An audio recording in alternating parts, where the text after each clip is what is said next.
Right, macronutrients. What are the macronutrients? What role do they play? And which ones do you need to be focusing on? So the three macronutrients are going to be carbohydrates, protein, and fats. Now you'll see that you all have a calorie and a protein target.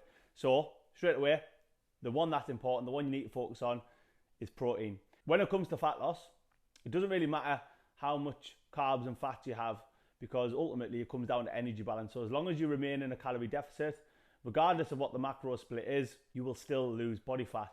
So why is there an emphasis on protein? Well, it's got a couple of utilities which are really, really important and support anybody's fat loss journey. The first one being that protein is the most satiating macronutrient. What that means is it keeps you fuller for longer. That's going to be really important when you are dieting. It would be unreasonable to expect not to have an appetite when you're depriving the body of food and calories ultimately and energy. So to combat that, we want to be keeping a high protein diet to make sure that we are feeling satiated and suppressing as much of that appetite as we can. The second utility is that it has the highest thermic effect of all the macronutrients. So what that means is more calories are used up in the digestion of protein than it is of carbohydrates and fats. So for example, it's around 30%. So if you have 100 calories of pure protein, you're going to use around 30 calories in the digestion of that protein. That's only going to promote and support our fat loss efforts. The third and the most important utility it has is that it is required to retain and build muscle tissue. And that's important because ultimately the amount of energy your body requires daily to sustain itself is based on the amount of lean muscle tissue you have.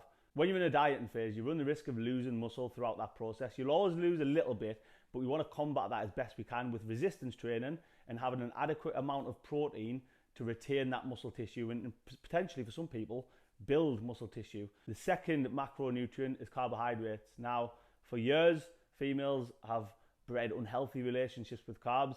A lot of people avoid them, demonize them, and a lot of it's just down to miscommunication and misinformation on social media, unfortunately. But that's why you're here. So you don't have to avoid carbs at all right? So when we consume a carbohydrate, it's turned into glucose in the bloodstream. That glucose is then stored within the muscle as muscle glycogen. Glycogen is what fuels our performance.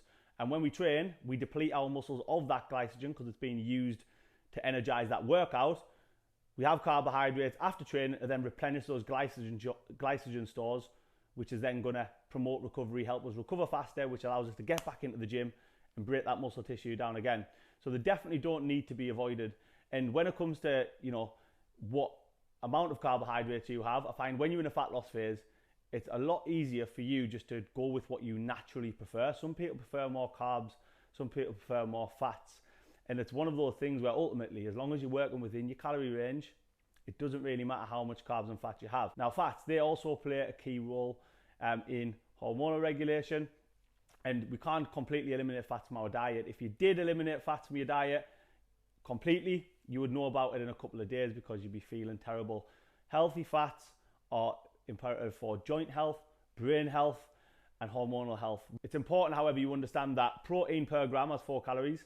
Carbohydrates per gram have 4 calories. Fats per gram have 9 calories. So, whereby you can be flexible with your fats and your carbs, my recommendation is to bias more of your calories towards carbohydrates and fats.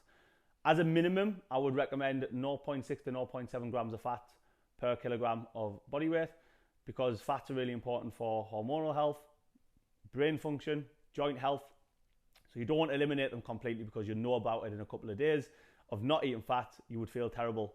Now, the main reason I say bias carbohydrates, you're going to get a lot of great macronutrients. There's a lot of fiber, so it's going to help, again, keep you feeling fuller for longer. You also are going to get a bigger volume of food.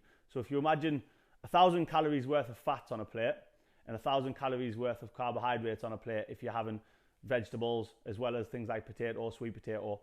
If you look at the actual portion size, it's going to be significantly bigger in 1,000 calories of carbohydrates than it is fat. So you have stretch receptors on your stomach, which signal to the brain that you are full, you're satiated. So again, you might not get that signal anywhere near as quick taken on the fats than as what you would the carbohydrates. And because these foods are higher in fiber, it's going to promote good digestive function, which again is really, really important when we're trying to achieve fat loss goals, because if you aren't in a position where you've got a healthy digestive function, your digestive tract's inflamed, which means you're unable to absorb the energy and nutrients from that food, which can lead you to feeling lethargic and then burning less energy on a daily basis. So the takeaway ultimately, protein is what matters.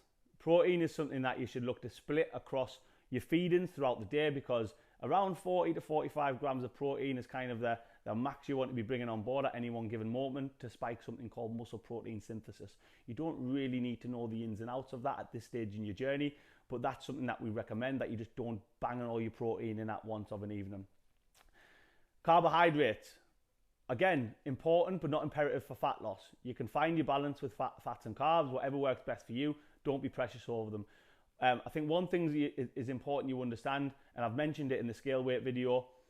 Remember, every gram of carbohydrate you bring on board, you're going to retain 2 to 3 grams of water, potentially 2 to 4 grams of water, which is going to lead you to being heavier on the scales. But carbs are very much there to fuel performance, to give us energy, and to help us recover from training as well. Now, fats, don't eliminate them completely, but when you're in a dieting phase, I would recommend reducing the amount of fat you bring on board, but no less than 0.6, 0.7 grams per kilogram of body weight. For any, you don't want to be doing that for a prolonged period of time. Obviously, when we can get your calories back up, once you've finished your dieting phase, we can then look at bumping them fats up and getting a bit of more balance with that. But macros, ultimately, there's only one that's important. Protein, hit your calories, have the carbs and fats as and when you please and however you like, whatever your preference is, but don't stress over nailing macronutrient targets. Now, some of you will get macro targets throughout this journey if I believe that it's beneficial for you to have that macro focus, but for most of you, it will just be protein and calories, and it's more about focusing on food quality than the actual macros itself. So lots of fibrous foods, lots of micronutrients, whole foods all the way, and it'll put you in a good spot.